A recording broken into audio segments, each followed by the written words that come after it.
Bismillahirrahmanirrahim. Assalamualaikum warahmatullahi wabarakatuh. Innal hamdalillah nahmaduhu wa nasta'inuhu wa nastaghfiruh wa na'udzu billahi min syururi anfusina wa min sayyiati a'malina may yahdihillahu fala mudilla lahu wa man yudlil fala hadiyalah. Asyhadu an la ilaha illallah wahdahu la syarikalah wa asyhadu anna Muhammadan abduhu wa rasuluh. Ya ayyuhalladzina amanu taqullaha haqqa tuqatih wa la tamutunna illa wa antum muslimun. Ya ayuhan nasu taqu rabbakumul ladzi khalaqakum min nafsin wahidah wa khalaqa minha zawjaha wa bassa minhuma rijalan katsiran wa nisaa. Wattaqullaha allazi tasaaluna bihi wal arham innallaha kana 'alaikum raqiba. Ya ayyuhallazina amanu taqullaha wa qulu qawlan sadida yuslih lakum a'malakum wa yaghfir lakum dzunubakum wa may yuti'illah wa rasulahu faqad faza fawzan 'azima. Amma ba'du fa inna khairal kalami kalamullah wa khairal hadi hadi Muhammad sallallahu alaihi wasallam wa sharral umuri muhdatsatuha fa inna kulla muhdatsatin bid'ah wa kulla bid'atin dhalalah wa kulla dhalalatin finnar. Summa amma ba'du. Hadirin yang dirahmati Allah, ya, yang mengikuti siaran langsung ini, kita lanjutkan untuk membahas tentang kitab fikih Muyassar ini, ya. Sudah sampai ke kitab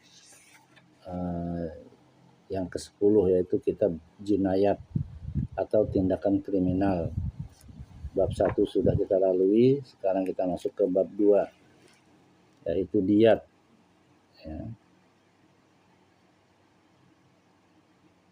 Diyat definisinya secara bahasa, kata ad-diyah berasal dari wadaitul qatila adihi diyah, ya. Artinya aku membayar diyat korban pembunuhan, yaitu bila aku memberikan diyatnya, untuk jamaknya diyatun. Sedangkan secara syariat, diyat adalah harta yang dibayarkan kepada korban kejahatan atau walinya disebabkan kejahatan. Diyat juga dinamakan al-aql, karena pembunuh mengumpulkan diyat dari unta lalu ya kiluha, mengikatnya di halaman rumah wali-wali korban untuk menyerahkannya kepada mereka. Itu secara syariat, ya.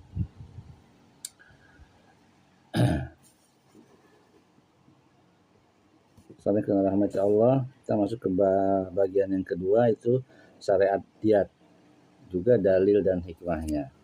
Dalil pensyariatan diyat ditetapkan wajib oleh Al-Quran dan As-Sunnah, juga ijma para ulama. Dari Al-Quran, dalilnya firman Allah berikut ini dalam surat An-Nisa ayat 92. A'udzubillahi syamiul alim minasyaitonir rajim.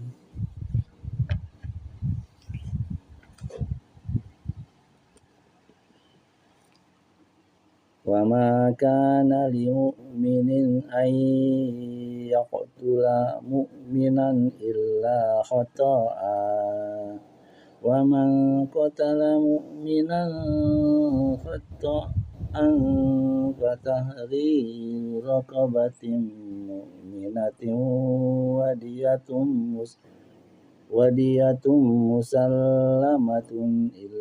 musallamatun ila ahli. Artinya, dan tidak layak bagi seorang mukmin membunuh seorang mukmin yang lain kecuali karena tersalah atau tidak sengaja, ya. Seperti Nabi Musa membunuh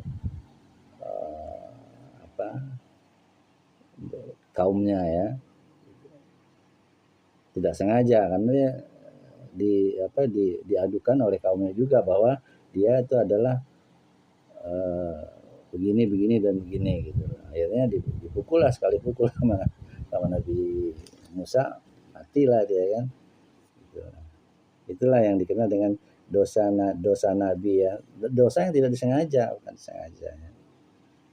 Dan barang siapa membunuh seorang mukmin karena tersalah, hendaklah dia memerdekakan seorang hamba sahaya yang beriman serta membayar diat yang diserahkan kepada keluarganya. Ya, keluarganya itu si pembunuh, ahli warisnya ya. An-Nisa ayat 92. Dari sunnah dalilnya adalah hadis Abu Hurairah radhiyallahu anhu yang telah disebutkan sebelumnya ya. Man kutila lahu qatilun fahuwa bi khairin nazara.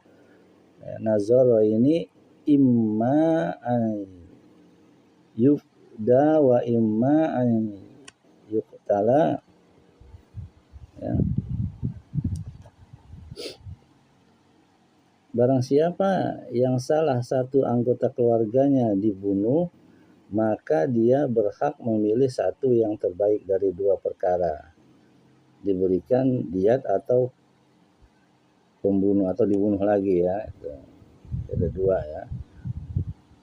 Tak ganti diat atau minta ganti membayar diat atau gantian dibunuh. Demikian juga hadis Amr bin Hazm dalam surat yang ditulis oleh Nabi SAW untuknya yang berisi penentuan jumlah diat. Dan para ulama sudah sepakat bahwa diat adalah wajib hukumnya. Jadi dalam tadi Al-Quran, Sunnah, dan ijma' ulama. Sekarang sedangkan rahmat Allah, hikmah pensyariatan diat. Ini disyariatkan dalam rangka menjaga nyawa, melindungi darah orang yang tidak berdosa dan memperingatkan serta mengancam siapa saja yang meremehkan urusan jiwa manusia, terutama jiwa muslim ya. Gitu. Bagian yang ketiga, atas siapa diat diwajibkan dan siapa yang memukulnya. Maksudnya yang memikulnya. Ya.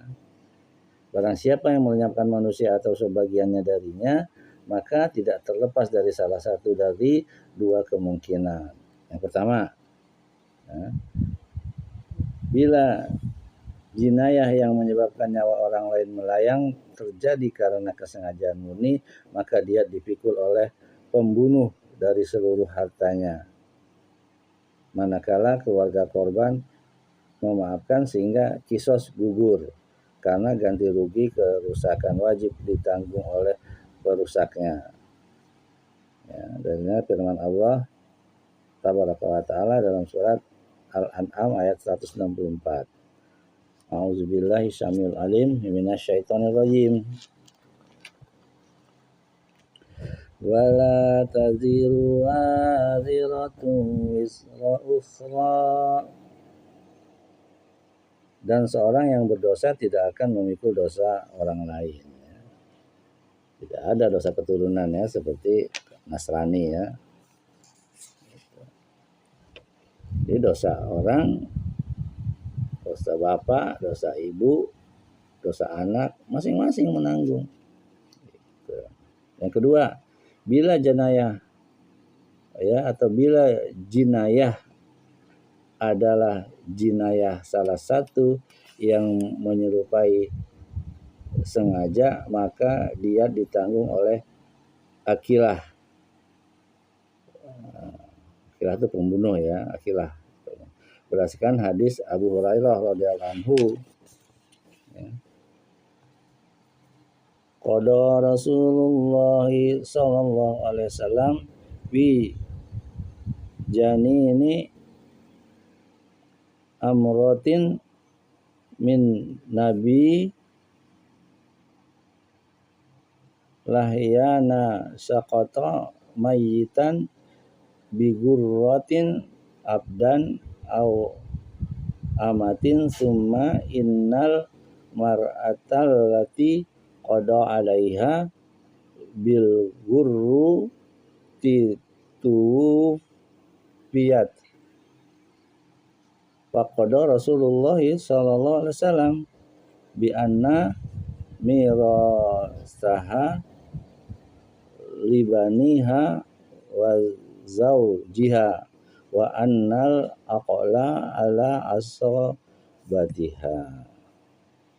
Artinya Rasulullah SAW memutuskan diat janin seorang wanita dari Bani Lahyan yang gugur mati dengan hamba sahaya laki-laki atau wanita. Kemudian wanita yang ditetapkan menerima pembayaran diat hamba sahaya laki-laki atau perempuan itu meninggal dunia. Maka Rasulullah SAW memutuskan warisannya milik anaknya dan suaminya. Sementara diatnya atas asobahnya, ya, sang pembunuh, ya. Ini sudah ditakhrij, telah dibahas pada pembahasan yang sebelumnya. Diat ditanggung oleh akilah karena jinayah tersalah berjumlah banyak dan pelakunya dinyatakan uzur. Maka di sini dibutuhkan sikap tolong-menolong untuk meringankan dan melipur laranya. Berbeda dengan sengaja, karena pelaku pembunuhan sengaja membayar diat untuk menebus dirinya dari hukuman mati. Bila dimaafkan dari hukuman ini, maka dialah yang memikul diat sendiri. Setelah dirahmati Allah, kita lanjutkan di bagian yang keempat, itu macam-macam diat dan kadarnya. Macam-macam diat adalah unta berdasarkan sabda Nabi SAW, fin nafsil mu'minati mi'atun minal iblis, dan seterusnya, ya.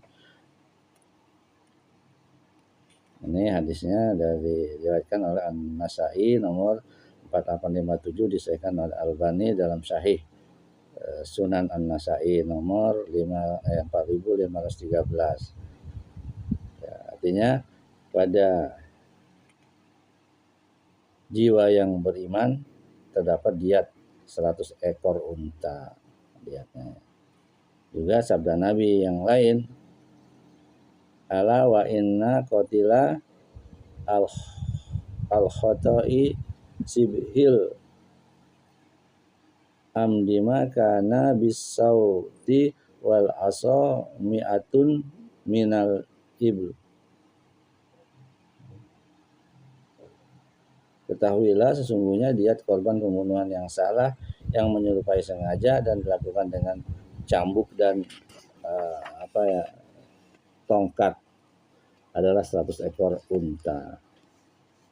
Diriwayatkan oleh An-Nasa'i nomor 4791, disahihkan oleh Al-Albani dalam Sahih Sunan An-Nasa'i nomornya 4460, ya.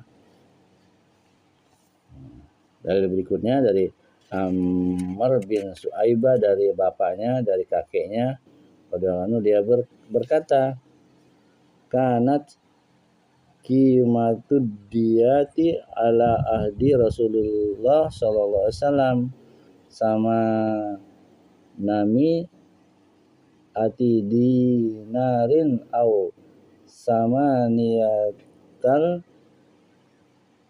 alafi dirham, dan seterusnya, ya. Dahulu, ya, disingkat saja, ya, nilai diat di zaman Rasulullah SAW adalah 800 dinar atau 8.000 dirham.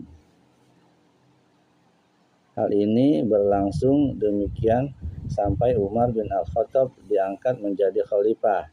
Lalu dia berkhutbah, ketahuilah sungguhnya harga unta menjadi mahal. Maka Umar menaksir harga diatnya, dan dalam suatu riwayat, maka dia menilai kadar atau pemilik emas 1000 dinar atas pemilik perak 12.000 dirham, atas pemilik sapi 200 ekor, atas pemilik domba 2000 ekor dan atas pemilik jubah 200 tel jubah. Ya, setelah itu Umar mengambil inisiatif ya. Ini diriwayatkan oleh Abu Daud nomor 4542, dihasankan oleh Al-Albani dalam Irwa Al-Ghalil nomor 2247. Saudara rahmat Allah, berdasarkan dalil di atas, maka dasar pada diat adalah unta, dan bahwa barang-barang selainnya yang disebutkan oleh Umar dihargai berdasarkan harganya. Ini termasuk kategori penaksiran. Ucapan Umar di atas disampaikan di depan para sahabat dan mereka tidak mengingkarinya sehingga ia menjadi ijma dari mereka, maka diat dibayar dalam bentuk unta atau nilainya dari barang-barang yang disebutkan oleh Umar ya. Jadi taksirannya unta ya, 200 ekor. Kalau zaman Nabi cuma 100 ya.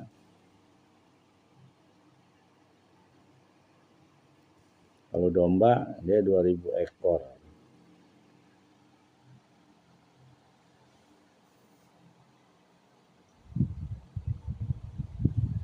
Selain rahmat Allah, kadar diat 1.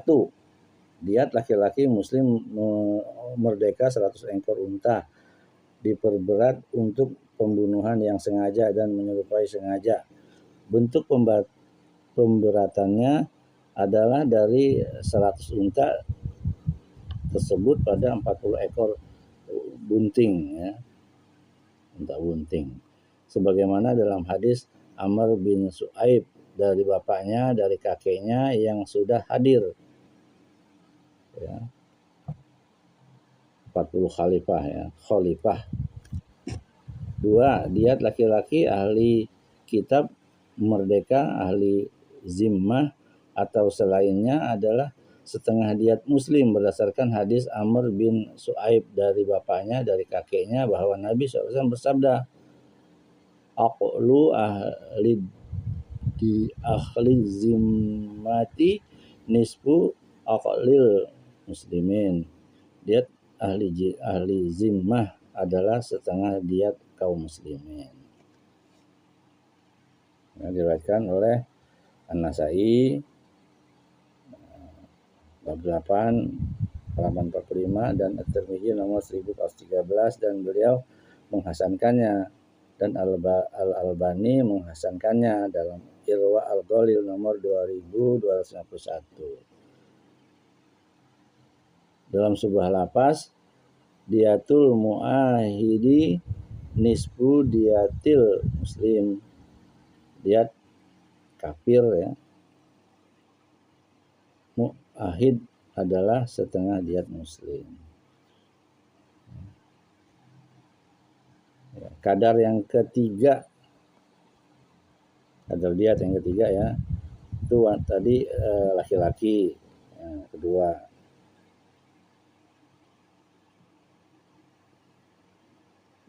kafir dan muslim ya. Yang pertama itu diat laki-laki muslim. Yang ketiga, diat wanita muslimah merdeka adalah setengah diat laki-laki merdeka yang muslim, sebagaimana dalam surat Amr bin Hazm, diatul mar'ati alan nisfi min diatir rajuli. Diat wanita adalah setengah diat laki-laki. Ibnu Abdul Bar dan Ibnul Munzir menukil ijma atasnya. Yang keempat, diat laki-laki majusi merdeka atau ahli zimmah atau mu'ahid atau bukan termasuk pemuja berhala dalam 800.000 adalah 800.000 dirham berdasarkan hadis Uqbah bin Amir yang marfu ya. Marfu tadinya sampai ya ke Nabi.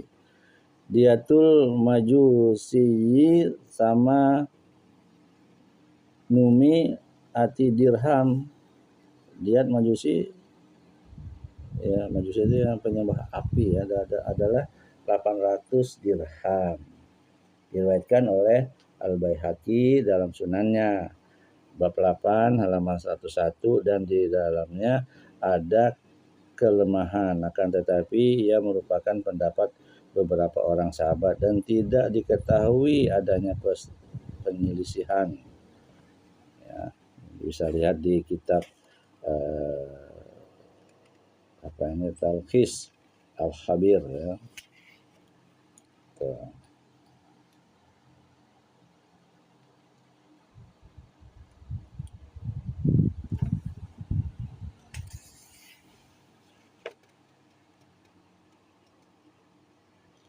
Sedangkan yang kelima itu diat wanita majusi ahli kitab dan penyembah berhala adalah setengah diat laki-laki mereka. Sebagaimana diat wanita muslimah setengah diat laki-laki muslim. Berdasarkan keumuman hadis Amr bin Su'aib dari bapaknya dari kakeknya di atas tadi ya.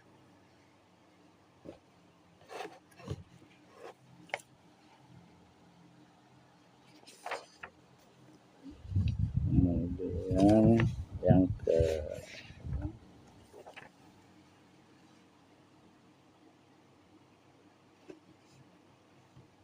jadi diat ahli kitab adalah setengah diat kaum muslim.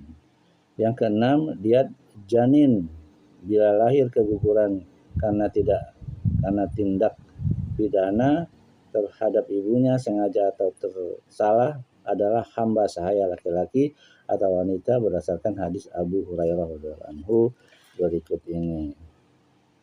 Qada Rasulullah sallallahu alaihi wasallam bi janin amra'atin min bani lahyana saqata mayitan bigurratin abdin aw amatin. Bahwa Rasulullah SAW memutuskan diat janin seorang wanita dari Bani Lahyan yang gugur mati dengan hamba sahaya laki-laki atau wanita. Diat janin tersebut ditaksir dengan 1/10 diat ibunya, yaitu 5 ekor unta, dan ibunya mewarisi hamba sahaya darinya. Seolah-olah dia gugur dalam keadaan hidup. Itulah ya, diat tadi ya.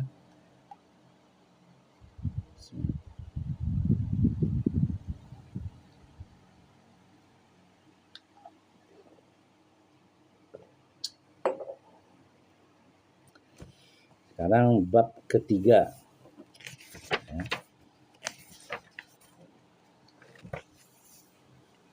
Bab yang terakhir dalam kitab jinayat ini ya.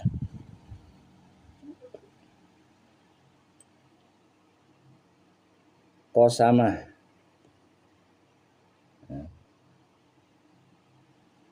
Definisinya, hukum dan hikmahnya. Qasamah didefinisikan secara bahasa.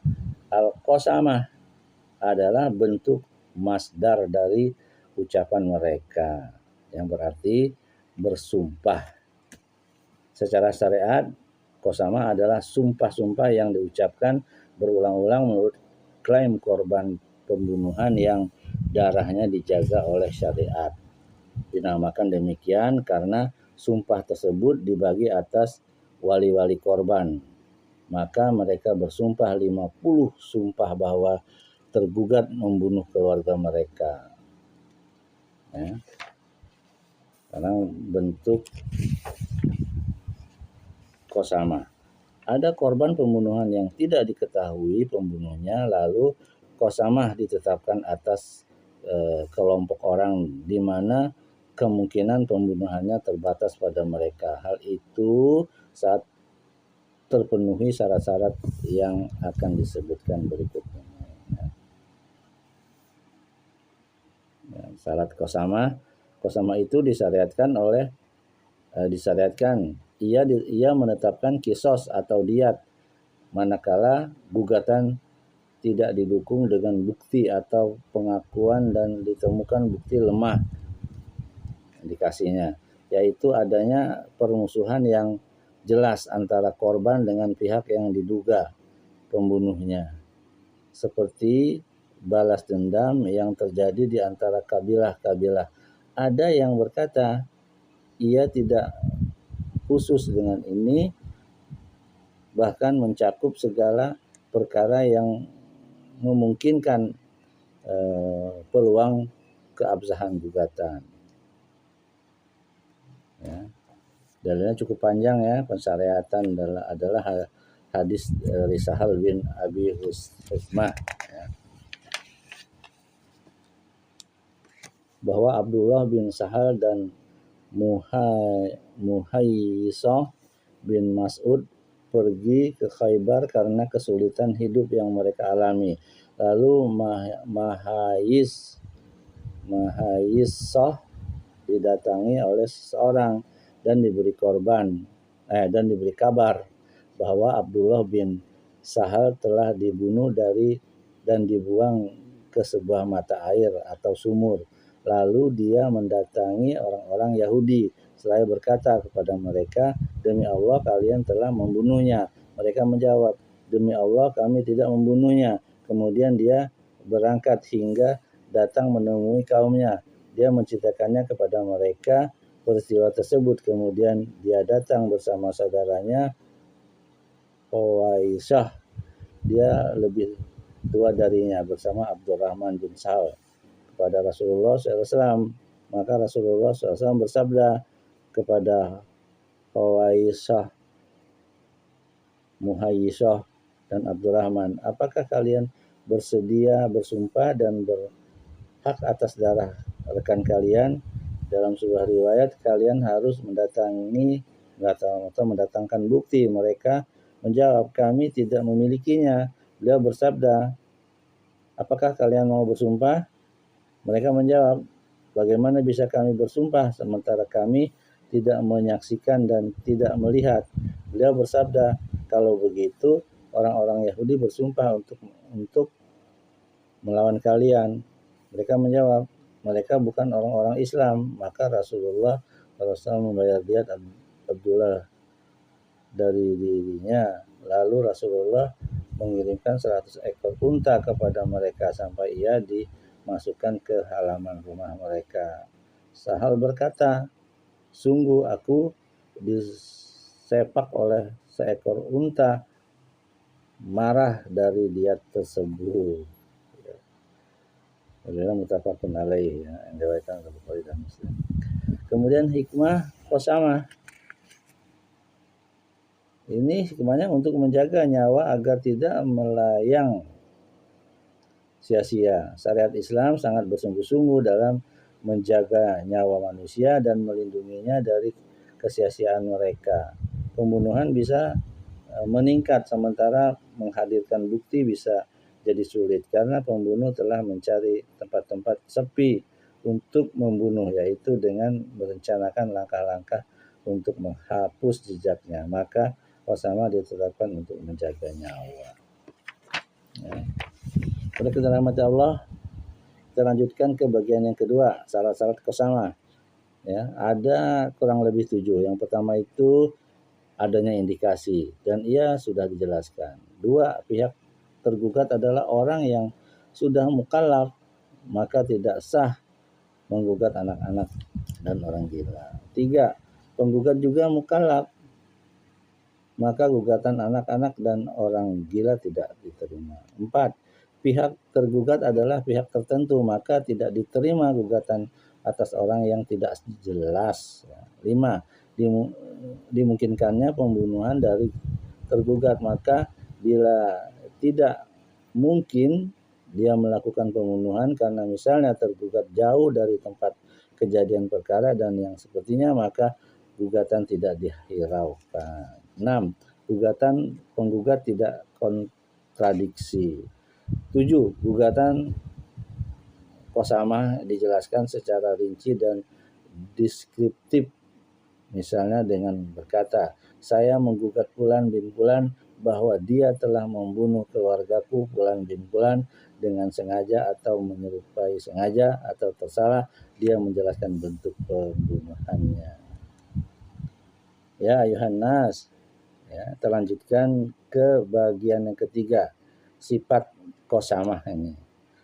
Manakala syarat-syarat qasamah sudah terpenuhi, dimulai dengan pihak penggugat, lalu mereka bersumpah 50 sumpah yang dibagikan atas mereka sesuai dengan kadar warisan mereka dari korban bahwa fulan bin fulan membunuhnya. Hal ini dihadirkan oleh pihak tergugat berdasarkan sabda Nabi SAW dalam hadis Sahal bin Abu Hasmah di atas. Apakah kalian akan meminta hak diat melalui sumpah 50 orang dari kalian? Ya, diriwayatkan oleh Bukhari. Ya.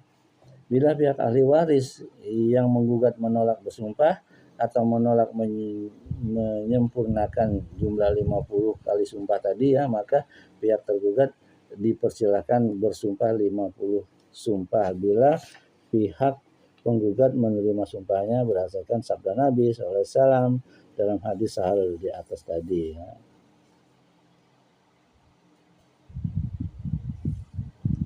Fatahlifu lakum Yahudi qala laisu bi muslim. Lalu orang-orang Yahudi bersumpah untuk kalian. Mereka menjawab, mereka bukan orang-orang Islam. Mereka tidak menerima sumpah orang-orang Yahudi manakala pihak tergugat bersumpah. Maka dia bebas bila pihak penggugat tidak menerima sumpah pihak tergugat, maka